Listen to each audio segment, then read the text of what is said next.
아무튼 적당히 보셔서 우리 광야의 영성을 가집시다. 이렇게 인사합니다. 시작. 인생은 크고 작고 느낌에 따라 다르겠지만 다 광야를 지나요. 광야는 힘든 여정입니다. 왜 하나님이 우리를 광야를 걷게 하시는가? 쓰시기 위해서예요. 쓰임 받는 자는 반드시 광야를 그것도 혹독하게 지나게 하십니다. 광야를 지나면서 때로는 사람들이 광야에서 사라지기도 해요. 실종되기도 합니다. 왜 그러는가? 비관적이면 그래요. 하나님을 의지하지 않으면 광야에서 사라지고 맙니다. 광야일수록 하나님은 우리와 동행하셔요. 우리가 어려울수록 하나님은 나와 걸음을 붙잡고 함께 걸어가 주십니다. 여러분 가운데 혹시 이 시간에 광야를 걷고 계신 분이 계시다면 오늘 이 말씀에 큰 위로가 있기를 축복합니다. 더 결단하시고 잘 이겨내시기를 바랍니다.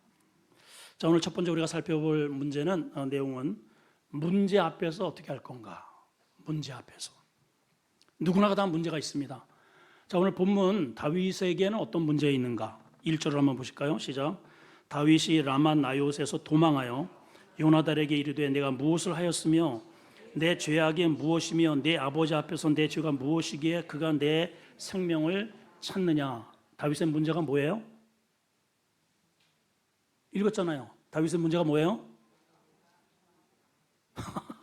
참, 애들 공부 못한다고 뭐라 하지 마. 다시 한번 읽어요. 시작. 다윗이 라마 나요스에서 도망하여 요나단에게 이르되 내가 무엇을 하였으며 내 죄악이 무엇이며 내 아버지 앞에서 내 죄가 무엇이기에 그가 내 생명을 찾느냐? 문제가 뭐예요?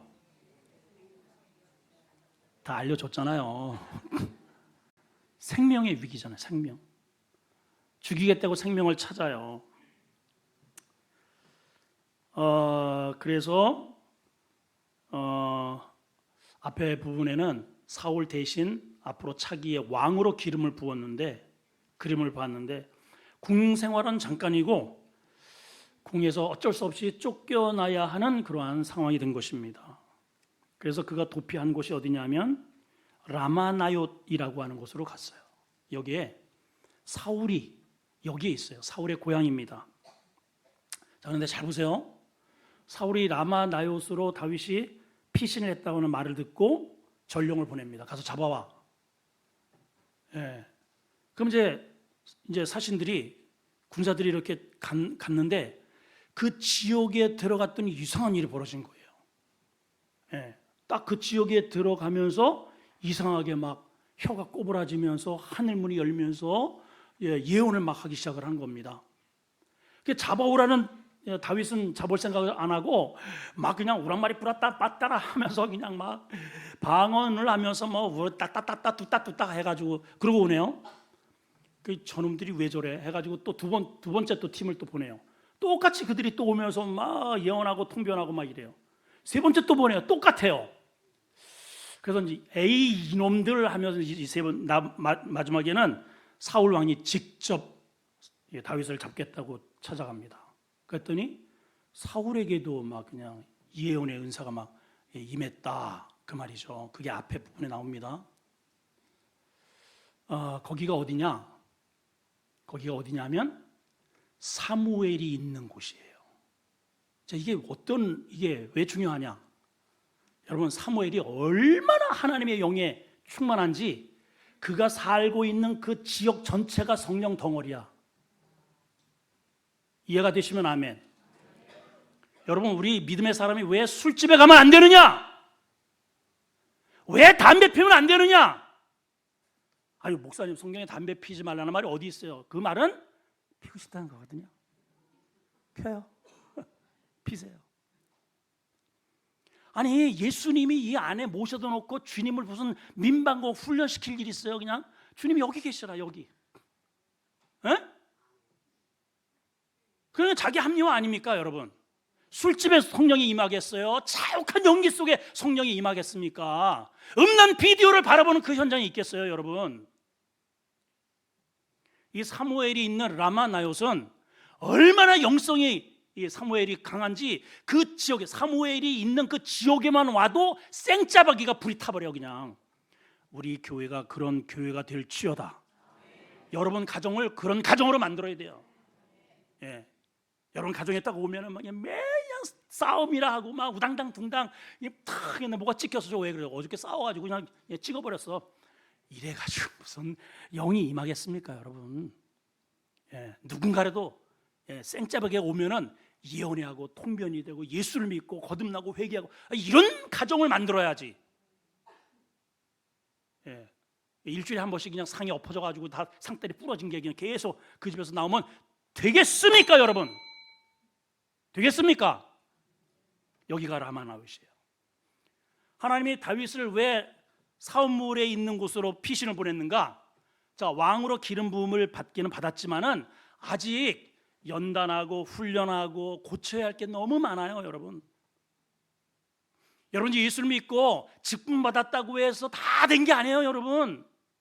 목사 안수 받았다고 해서 신학교 갔다고 해서 다 된 게 아닙니다. 목사 안수 받고 나서도 때로는 10년, 20년의 세월을 계속 빙빙빙 돌리는 사람이 부지기수예요. 왜 그런 줄 아세요?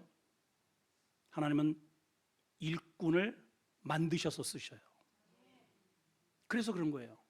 그래서 라마나옳 그 영이 있는 그곳에서 사무엘 선지자 밑에서 기다림을 훈련받고 인내심을 훈련받고 하나님의 영으로 충만하며 그 많은 배울 것이 있거든요. 그래서 보냈는데 문제는 뭐냐?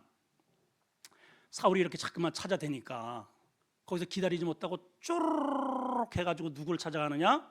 사울의 아들인 요나단을 찾아가는 거예요. 그래서 1절 다시 한번 보세요.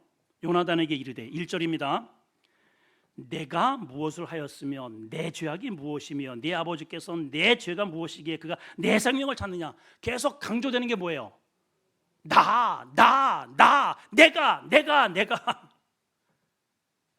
여러분 믿음에서 딱 떠나면은요 나밖에 안 보여. 예, 시험 든 사람하고 한번 얘기해 보세요. 다른 사람은 들을 생각도 안 해. 전부 잠깐만요. 내 생각은 내가 자기 얘기만 뒤에다 쏟아놓고 알았어. 그럼 내 얘기 안 들어주면은 일어나 버려요. 자, 잘 보세요, 여러분. 이게 지금 다윗 좀 한번 봐봐요. 전부 내가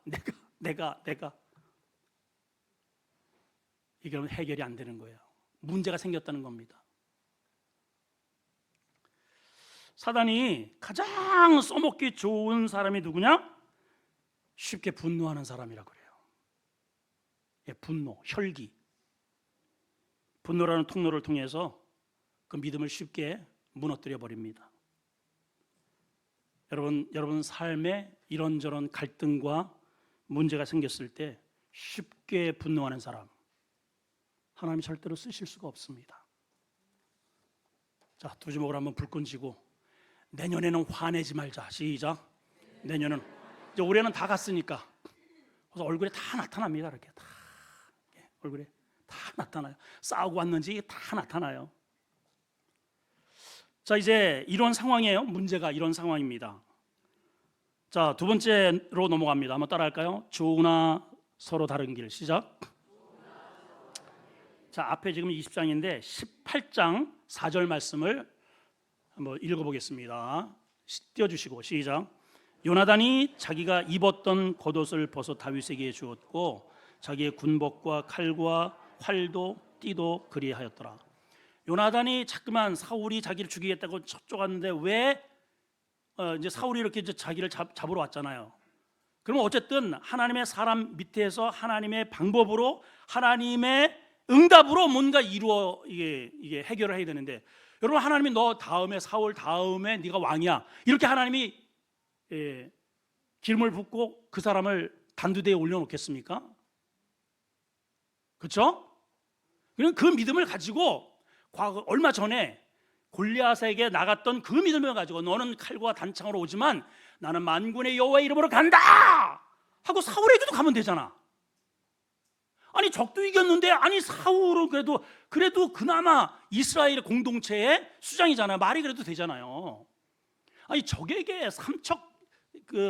3m 되는 사람도 무너뜨렸는데 아니 사울 뭐가 걱정이 되겠습니까? 그런데 그렇게 성령 충만했다가 인간적인 그런 문제 앞에 이게 함몰이 되니까 믿음이 그냥 밑이 이렇게 딱 빠지니까는 그냥 쭉 빠져버렸어요. 여러분, 이 신앙이 있는 것 같아도요, 문제 앞에 딱 믿음으로 해결이 되지 않으면은 이 불신자하고 똑같아요. 저도 그렇고 못해든 안 못해든 다 똑같아요. 그 못해가 뭐냐? 못한다는 거죠. 나 못해. 하여튼 자, 그래서 거기서 일단 믿음으로 골리앗처럼 그렇게 골리앗을 대하듯이 그렇게 딱 이렇게 상대하면 되잖아요. 더군다나 거기 라마나웃이잖아요. 라마나웃. 사울이 지금 성령이 임했잖아요. 근데 거기 왜 도망가? 왜 도망가요? 믿음에 쏙 빠져버린 거예요. 그리고 요나단한테 갑니다. 요나단한테 왜 가요? 요나단이 인간적으로 자기를 너무 사랑해. 더군다나 왕의 아들이야. 그러니까는 기대는 거예요. 여러분, 위기가 닥쳤을 때 믿음이 사라지면 내가 기댈 사람을 항상 찾아요. 거의 그래, 거의. 자, 그러니 요나단이 어떻게 했어요? 입었던 겉옷 벗어줬죠, 군복 벗어줬죠, 심지어는 칼 줬죠, 활 줬죠. 다 줬어요, 다 줬어요. 근데 여러분, 여기 꼭 제가 표제를 뭐라고 했느냐? 좋으나 서로 다른 길이라 그랬어요. 따라합시다. 시작. 좋으나 서로 다른 길. 자, 이게 다 준 것 같은데, 자기 분신처럼 사랑했다 그랬거든요. 그 18장에 보게 되면. 근데 주지 않은 게 하나 있어요. 결정적인 게 하나 있어요. 뭐 같았습니까, 여러분? 일부 예배 때는 누가 이렇게 탁 얘기를 하던데 아무 생각 없죠, 그죠? 목사님이 다 얘기해 주시면 됩니다. 자, 다시 한번 이제 힌트 한번 드릴게요. 자, 군복 벗어줬어요, 겉옷 벗어줬어요, 칼 줬어요, 활 줬어요. 뭔가 한 가지 빠졌어요. 뭐 같아요? 여기가 확실히 라마나요시야. 조금은 그래도 신발 안 줬잖아. 신발을 벗어주지 않았다는 것은요, 신은 삶의 자취를 남기는 방향성을 의미하거든요. 그 신발을 주지 않았다는 것은 내 가는 길과 내 가는 길이 다르다는 거예요. 좋지만, 사랑하지만, 좋아하지만, 여러분, 때로는 우리는 가는 길이 다른 경우가 있어요. 제가 우리 부모님을 얼마나 사랑하게 해요, 여러분. 얼마나 사랑하게. 그런데 부모님이 너 나한테로 와야 된다, 우리 이쪽으로 가야 된다, 우리는 이 길이야, 이 길만이 갈 길이야. 제가 신발을 안 벗었어요. 제 신발을 벗어서 아버지께 드릴 수가 없더라고요. 그래서 무진장 맞았거든요. 결국은 아버지가 신발을 벗고 주님께로 왔어요. 좋지만 여러분, 어떤 경우에는 절대로 벗어서 줄 수 없는 것이 있단 말이죠. 근데 다니엘이 뭡니까? 요나단이 바로 그런 거예요. 아무리 좋지만은 너와 내가 갈 길이 다르다. 사무엘상 26장 25절을 한번 읽어봅니다. 시작. 사울이 다윗에게 이르되 내 아들 다윗아, 내게 복이 있으리로다. 네가 큰 일을 행하여 반드시 승리를 얻으리라 하니라. 자, 얼마나 복된 얘기입니까? 그러면서 그 뒤에 이렇게 돼 있어요. 시작. 다윗은 자기 길로 가고 사울은 자기 곳으로 돌아가고. 다 좋지만 결국은 가는 길이 다르네요. 여러분, 다윗의 혈통에서 누가 오셔요? 예수 그리스도가 오셔요. 그래서 다윗은 가는 길이 있어요. 가야 할 길이 있고, 그 길이 바로 예수 그리스도를 오시게 하는 믿음의 길, 진리의 길이에요. 하나님은 다윗은 앞으로 그렇게 이끌어 가실 겁니다. 여러분들을 하나님께서 그러한 길로 인도하시리라 믿습니다. 그러나 사울은 가는 길이 달라요. 반대입니다. 늘 어긋장나요. 결국은 마지막 전투에서 그렇게 사랑하는 다윗은요, 꼭 죽을 것 같은데 살려내고 죽을 것 같은데 계속 하나님이 역사하셔요. 계속 함께 하셔요. 같이 가셔요. 근데 결국 그렇게 사랑했던 사울도 그렇고 그 친구 요나단이 한날 한시에 기브와 전투에서 동시에 죽음을 맞이한 비참한 죽음을 맞이합니다. 자, 3절은 이제 있습니다. 3절 시작. 다윗이 또 맹세하여 이르되 내가 네게 은혜 받은 줄을 네 아버지께서 밝히 알고 스스로 이르기를 요나단이 슬퍼할까 두려운즉 그에게 이것을 알지 말라 하리라. 그러나 진실로 여호와의 살아계심과 내 생명을 두고 맹세하노니 나와 죽음 사이에 몇 걸음? 한 걸음뿐이라. 자, 지금 다윗의 상태가 영적으로 아주 엉터리방터리입니다. 예, 얼마 전에 그렇게 믿음이 충천하고 사울이 오히려 자기 군못을 이렇게 입혀줬을 때 어울리지 않다고 해서 벗어져 버렸잖아요. 그리고 익숙한 돌멩이 하나 몇 개 주머니 넣고 그냥 그 거장을 향해서 달려가잖아요. 예, 나는 여호와의 이름으로, 만군의 여호와의 이름으로 나아간다. 하나님이 이기게 하실 거다. 그 쓰러뜨리잖아요. 근데 믿음의 자리에서 딱 이탈을 하니까 두려워요. 그리고 자꾸만 머리를 굴려. 머리를 이렇게 하면 살까, 저렇게 하면 살까, 이 사람 찾아가고 저 사람 찾아가고 자꾸만 이 머리가 돌아가. 여러분, 성도들은요, 문제 앞에 내 머리가 작동되면 안 되고 하나님이 돌려야 돼. 하나님이 역사해야 돼요. 나는 가만히 있고.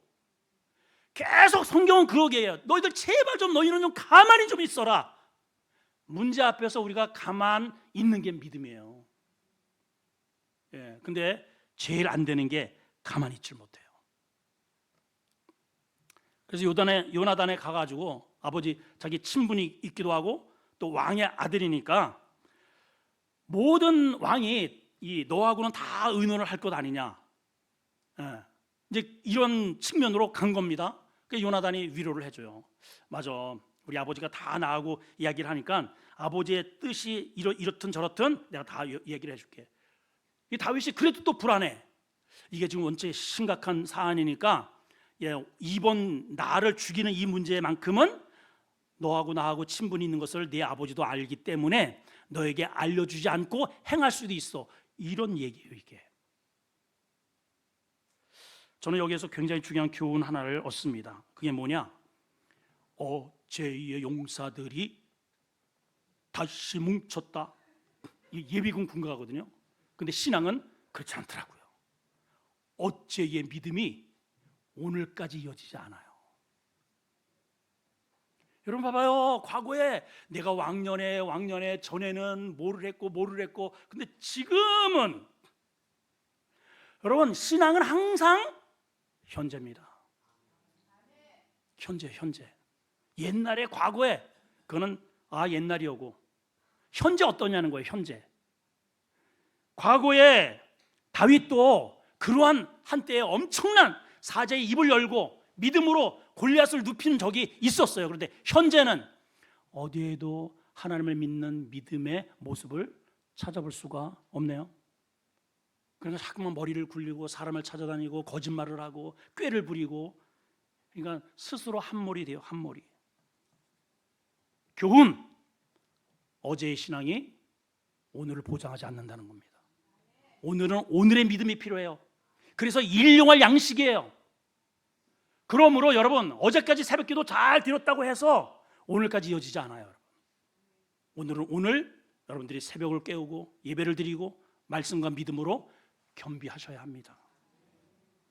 자, 그러자 다윗이 제안을 합니다. 5절 6절 시작. 다윗이 요나단에게 이르되 내일은 초하루인즉 내가 마땅히 왕을 모시고 앉아 식사를 하여야 할 것이나 나를 보내어 셋째 날 저녁까지 들에 숨게 해라. 자, 이 말은 어떤 의미냐? 당시에 매월 이제 초하루가 되면은 하나님께 예배를 드리고 온 가족이 함께 거룩한 식탁을 마주하는 그러한 풍습이 이 히브리 민족에게 있었습니다. 자, 그러니까 이제 다윗이 사위잖아요.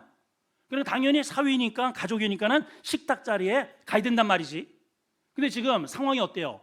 자기를 자꾸만 죽이겠다고 이게 찾아다니니까 제 발로 걸어가지고 붙잡혀서 죽을 수 있기 때문에 꾀를 또 낸 겁니다. 어떤 꾀를 냈는가?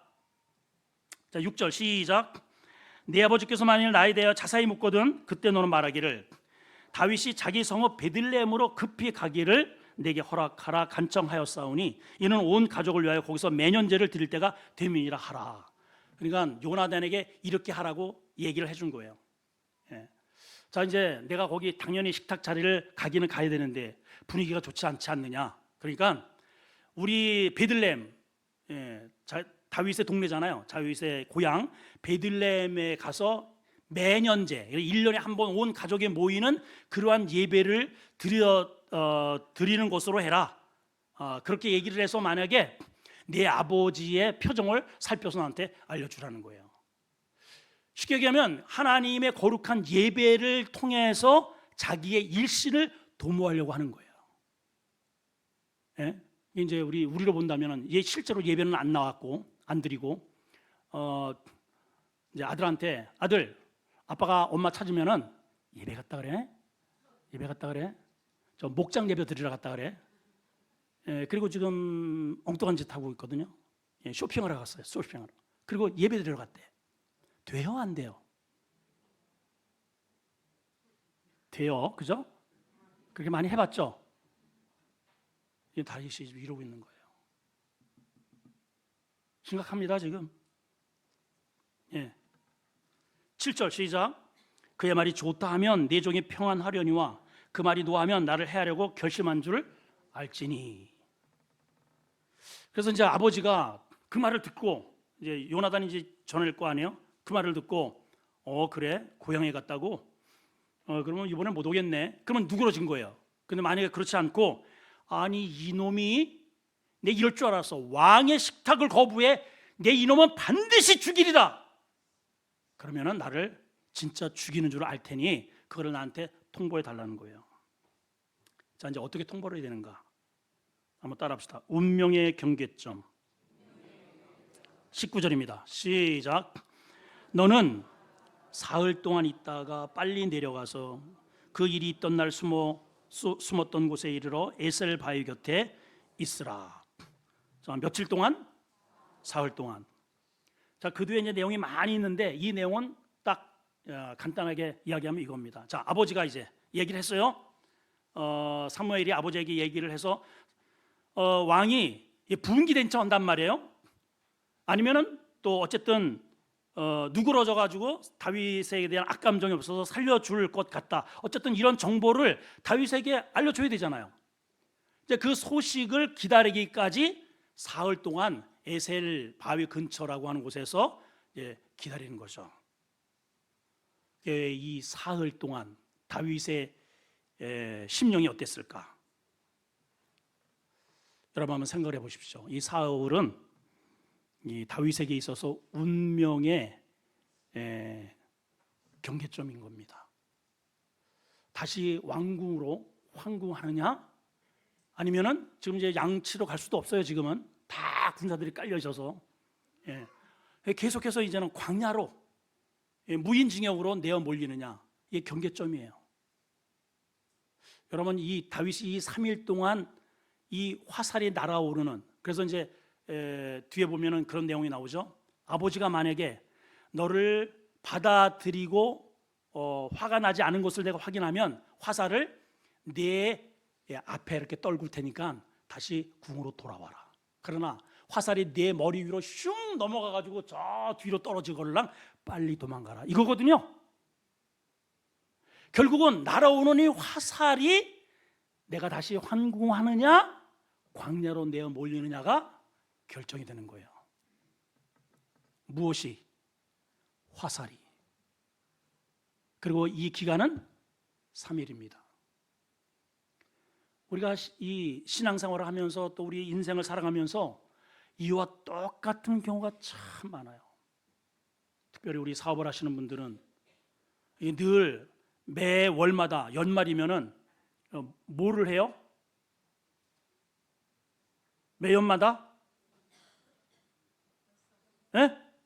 결산하잖아요. 결산. 시간은 다가오고 이게 판매는 잘 안 되고 수급은 안 되고 그럼 어떻게 내 돈 꼬라박는겨 그냥. 이게요 피를 말린대요. 자, 은행에 아니면 누구에겐가 이렇게 돈을 갚아야 할 날짜는 다가오는데 준비는 안 돼 있고 또 사업을 할 때 물건은 돌아오고 이쪽으로 순환돼야 되는데 이게 순환이 안 되고 물건도 안 오고 돈도 안 오고 그 피를 말린다고 합디다. 피를 말려요. 운명이잖아요. 운명. 여기서 부도가 나느냐 회색이 되느냐. 때로는 우리가 요 사흘 이 카테고리 테두리 속에 머무를 때가 참 많습니다. 결국은 화살이 이렇게 이제 이렇게 쭉 날아오는데 앞에 떨어지느냐 뒤에 떨어지느냐에 따라서 운명이 갈리는 거예요. 근데 이 화살을 운용하는 게 사실은 화살을 쏘는 사람은 요나단이지만 그 화살이 꽂히게 하는 것은 하나님이 하시는 거예요. 하나님은 화살을 쥐고 계셔요. 그 화살은 우리의 운명입니다. 우리의 시간이에요. 우리가 가야 할 방향이에요. 자, 다윗은 지금 어떻게 하고 싶을까요? 황궁하고 싶겠죠. 좀 갈 데가 없잖아요. 지금 어디로 가요? 지금 다윗이 집이 있어요. 뭐 누가 자기를 반기는 사람이 있어요. 누가 있어요, 여러분? 그러나 이런 자기 황궁하면 영광이 있고 명예가 있고 편안한 잠자리가 있고 부인이 있잖아요. 그렇죠? 다윗은 간절히 그 화살이 내 앞에 떨어지기를 간절히 바랄 것입니다. 자, 사흘이 됐어요. 드디어 뭔가를 웅성웅성하더니 요나단이 등장을 합니다. 과연 저게 어디로 떨어질까? 활시를 자기를 향해서 쫙 당기는 거예요. 높이를 보니까 내 앞에 떨어질 것 같기도 하고 올라가기도 하고 쫙 얼마나 긴장이 될까? 여러분 긴장되죠? 뭐 내일이 아니라고 뭐 해봐야 이 화살 하나에 내 운명이 갈리는 거예요. 우리 어제 그 표 하나에 운명이 갈리는 거 여러분 보셨잖아요, 여러분. 그런 거예요, 여러분. 근데 그것을 주관하시는 분이 하나님이신 거죠. 자, 다윗이 바라는 것은 돌아가는 겁니다. 드디어 평 하고 화살이 날아옵니다. 온다. 숨도 안 쉬었을 것 같아. 내가 보기에는 화살이 날아온 동안에는 숨도 안 쉬었을 것 같아. 제발 앞에 떨어져라, 앞에 떨어져라, 앞에 떨어져라. 근데 슝 하고 뒤로 넘어가지고 저게 떨어지네요. 광야로 가는 거예요.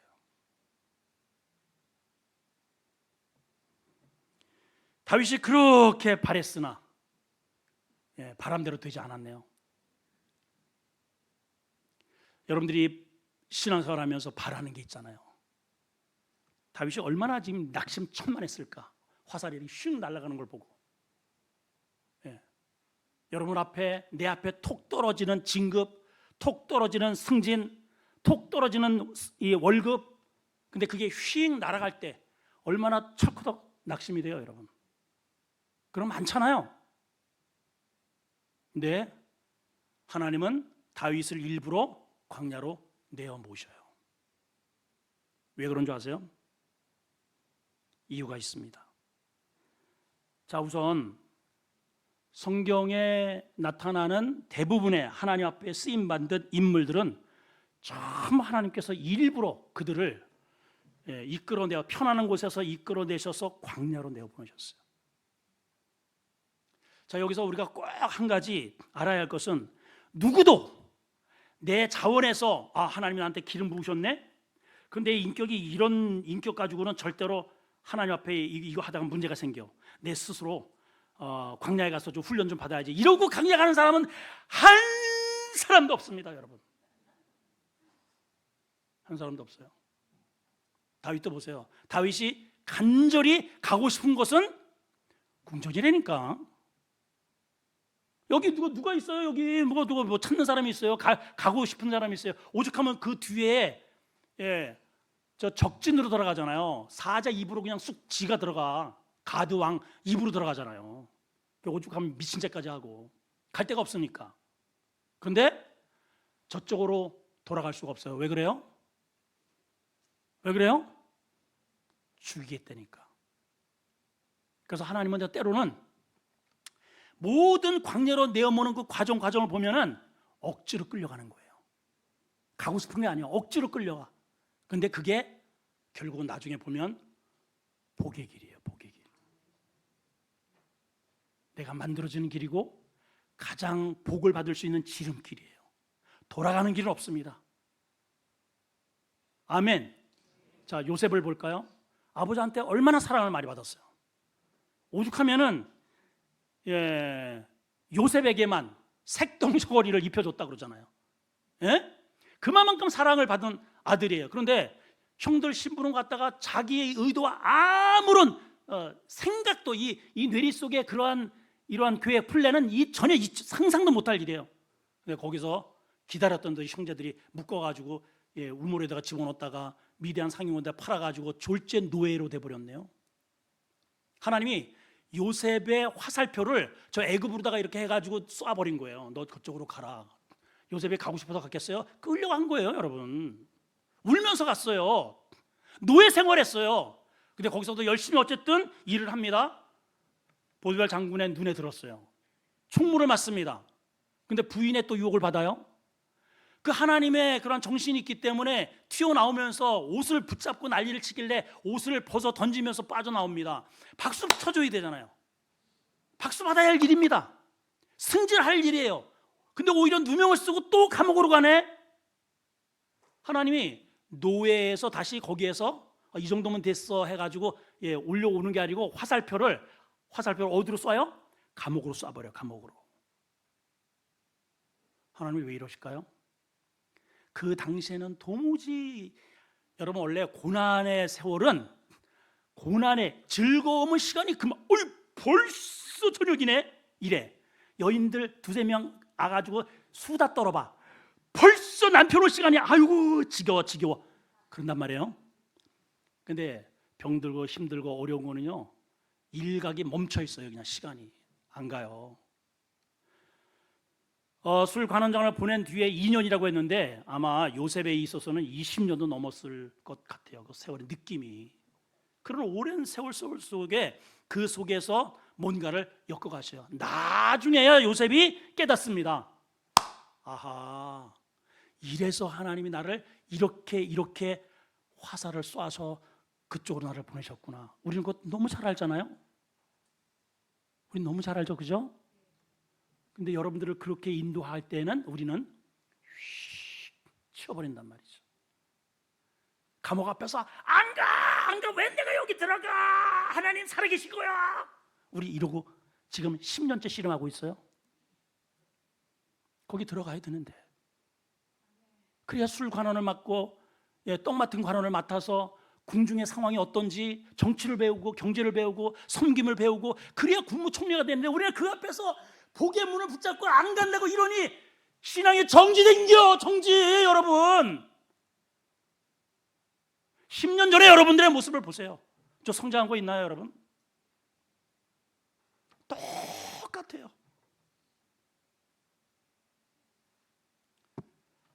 여러분, 내 스스로가 갈 수는 없을지언정 하나님이 가라고 하는 화살표가 화살이 나에게 날라올 때 순종하셔야 합니다. 그래야 뭔가 이루어져요. 모세도 보세요. 하루아침에 자기가 다 정상적으로 차기에 이집트의 황제가 될 줄 알았잖아요. 어떻게 살인 이 동족을 위한답시고 살인을 벌인 바람에 자기의 의사와는 그 자기의 뇌리 속에, 자기 인생의 플랜 속에 전혀 이러한 것은 있지도 않아. 그려냈지도 않아요. 상상도 못할 일이에요. 근데 광야로 하나님이 활을 쏘십니다. 너 저쪽으로 가라. 다 벗고 모든 계급장 다 내려놓고 하나님이 쏘시는 화살을 따라서 내려가죠. 40년을 돕니다. 하나님 왜 이러시죠? 하나님이 쓰실 사람으로 만드는 거예요. 하나님이 쓰시는데 지금은 어떤 상황이냐면 눈이 벌겋게 충혈되어 있어요. 주의를 하다 보면 인내할 게 얼마나 많은데요. 참아야 할 게 얼마나 많은데요. 더군다나 200만 명 서로 다른 2명, 3명만 모여도 골치 아픈데 20명, 200명 우리 교인 성도들 한 200여 명 이제 남짓 다 달라요. 이 줄이 다르고 저 줄이 다르고 저기가 다르고 다 달라. 똑같은 사람 있어요, 여러분? 이래서 서로 갈등하는데 모세가 끌고 나가야 할 사람은 200, 좀 놀래보세요. 200만 명입니다. 거기에는 잡족도 있고 깜댕이도 있고 뭐 별 진짜 잡족들이 다 있어요. 잡족들이. 그거 다 이겨내야 되잖아요. 참아내야 되잖아요. 얼굴이 지금 이렇게 시퍼렇게 붕붕 떠가지고 조금 말을 하면 벌떡벌떡 일어나는 그런 성깔 가지고 한 걸음도 못 갑니다.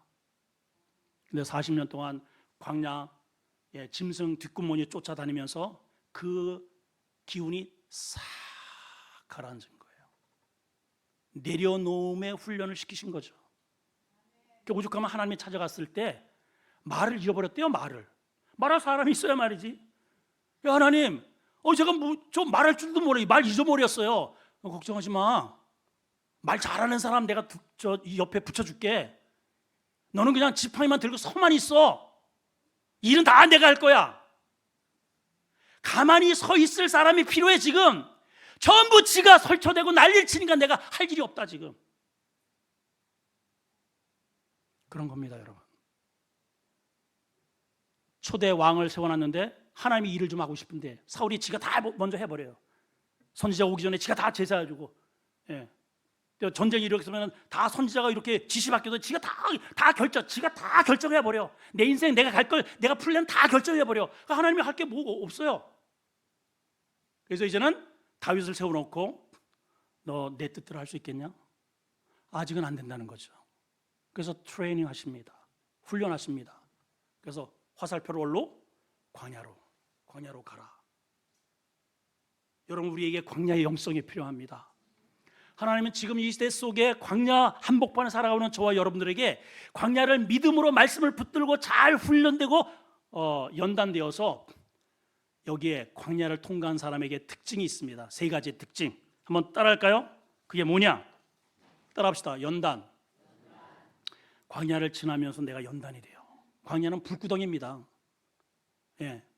그 비로소 내 속에 있는 교만, 잡동상이, 더러운 불순물 이런 것들이 떨어져 나가요. 이게